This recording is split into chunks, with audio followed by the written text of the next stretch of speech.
আজি আমি আলোচনা কৰিবলৈ লৈছো অসমৰ সংবাদপত্ৰ আৰু আলোচনীৰ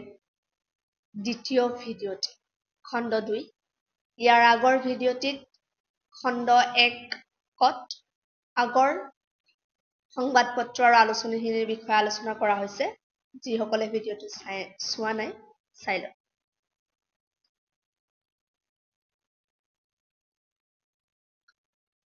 অসমৰ সংবাদপত্ৰ আৰু আলোচনী জেউতিৰ সম্পাদক হৈছে চন্দ্ৰকান্ত বৰপূজাৰী আৰু লক্ষেশ্বৰ শৰ্মা এই দুগৰাকীয়ে যুটীয়াভাৱে সম্পাদন কৰে প্ৰকাশৰ চন 1924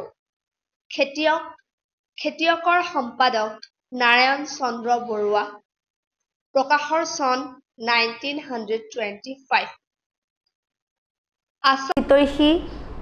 আসাম হিতৈষীৰ সম্পাদক কমলাকান্ত ভট্টাচাৰ্য প্ৰকাশৰ চন 1925 প্ৰভাতীৰ সম্পাদক কীৰ্তিনাথ খাখলাৰী প্ৰকাশৰ চন 1926 জননীৰ সম্পাদক সাদিৰ হুছেইন প্ৰকাশৰ চন 1926 অসম সাহিত্য সভা পত্ৰিকাৰ সম্পাদক চন্দ্ৰধৰ বৰুৱা প্ৰকাশৰ চন 1926 পশুপালনৰ সম্পাদক কনক চন্দ্ৰ শৰ্মা প্ৰকাশৰ চন 1926 সত্যবাদীৰ সম্পাদক তুষেশ্বৰ ঢেকিয়াল প্ৰকাশৰ চন 1926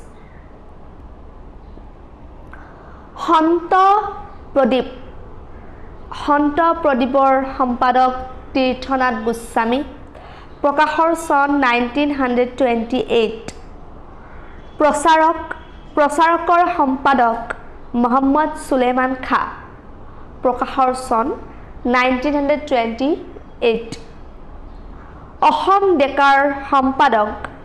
অম্বিকাগিৰি ৰায় চৌধুৰী প্ৰকাশৰ চন 1928 আবাহন আমি প্ৰত্যেকে জানো আবাহনৰ সম্পাদক দীননাথ শৰ্মা আৰু প্ৰকাশৰ চন 1929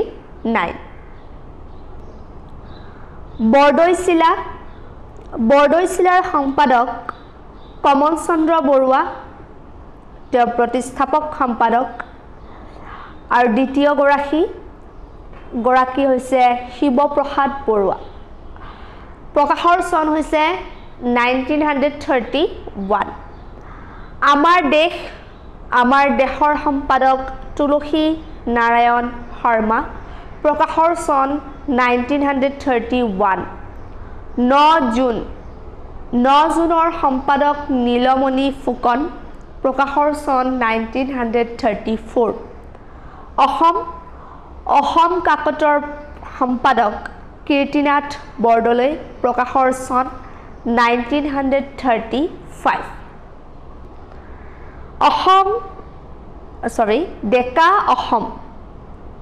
ডেকা অসমৰ সম্পাদক অম্বিকাগিৰি ৰায় চৌধুৰী প্ৰকাশৰ চন 1935 জয়ন্তীৰ সম্পাদক ৰঘুনাথ চৌধুৰী আৰু প্ৰকাশৰ চন 1938 আসাম ট্ৰিবিউনৰ সম্পাদক লক্ষ্মীনাথ ফুকন প্ৰকাশৰ চন 1939 আসাম ট্ৰিবিউন বৰ্তমানো আছে আমি প্ৰত্যেকে জানো গতিকে সেই 1939ৰ পৰা বৰ্তমানলৈকে আসাম ট্ৰিবিউন প্ৰচাৰিত হৈ আছে সুৰভিৰ সম্পাদক ৰঘুনাথ চৌধুৰী প্ৰকাশৰ চন 1940 নায়ক কাকতৰ সম্পাদক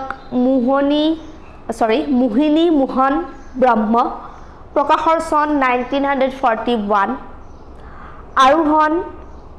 আৰোহণৰ সম্পাদক বানেশ্বৰ মিলি তৰুণ চন্দ্ৰ পামেগাম প্ৰকাশৰ চন 1947 অভিযাত্ৰীৰ সম্পাদক চন্দ্ৰপ্ৰভা শইকীয়ানী 1947 পছুৱাৰ সম্পাদক হেম বৰুৱা প্ৰকাশৰ চন 1948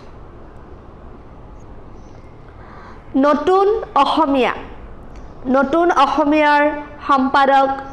দেৱকান্ত বৰুৱা তেওঁ প্ৰথম সম্পাদক আছিল বিৰিঞ্চি কুমাৰ বৰুৱা দ্বিতীয় সম্পাদক আৰু কীৰ্তিনাথ হাজৰিকা তৃতীয় গৰাকী সম্পাদক আৰু এই কাকতখনৰ প্ৰকাশৰ চন হৈছে 1949 প্ৰগতিৰ সম্পাদক হেমচন্দ্ৰ শৰ্মা প্ৰকাশৰ চন 1950 ৰামধেনুৰ সম্পাদক ইন্দ্ৰকমল বেজবৰুৱা মহেশ্বৰ নেওগ কীৰ্তিনাথ হাজৰিকা বীৰেন্দ্ৰ কুমাৰ ভট্টাচাৰ্য ৰাধিকা মোহন ভাগৱতী প্ৰকাশৰ চন 1951 প্ৰবাহৰ সম্পাদক কেশৱ মহন্ত দিলীপ শৰ্মা প্ৰকাশৰ চন 1955 অৰুণাচলৰ সম্পাদক মহিম বৰা প্ৰকাশৰ চন 1956 চিত্ৰবনৰ সম্পাদক হীৰেন ভট্টাচাৰ্য প্ৰকাশৰ চন 1956 মণিদ্বীপৰ সম্পাদক মহেন্দ্ৰ বৰা প্ৰকাশৰ চন 1960 আলোকৰ সম্পাদক ৰাধিকা মোহন গোস্বামী প্ৰকাশৰ চন 1960 আমাৰ প্ৰতিনিধিৰ সম্পাদক পদ্ম বৰকটকী প্ৰথম সম্পাদক তেওঁ ডক্টৰ ভূপেন হাজৰিকা দ্বিতীয় সম্পাদক প্ৰকাশৰ চন 1960 নৱযুগৰ সম্পাদক বীৰেন্দ্ৰ কুমাৰ ভট্টাচাৰ্য প্ৰকাশৰ চন 1963 গতিৰ সম্পাদক ডক্টৰ ভূপেন হাজৰিকা আৰু প্ৰকাশৰ চন 1964 নতুন প্ৰতিনিধিৰ সম্পাদক পদ্ম বৰকটকী প্ৰকাশৰ চন 1965 অসমীয়া সম্পাদক চন্দ্ৰপ্ৰসাদ শইকীয়া প্ৰকাশৰ চন 1968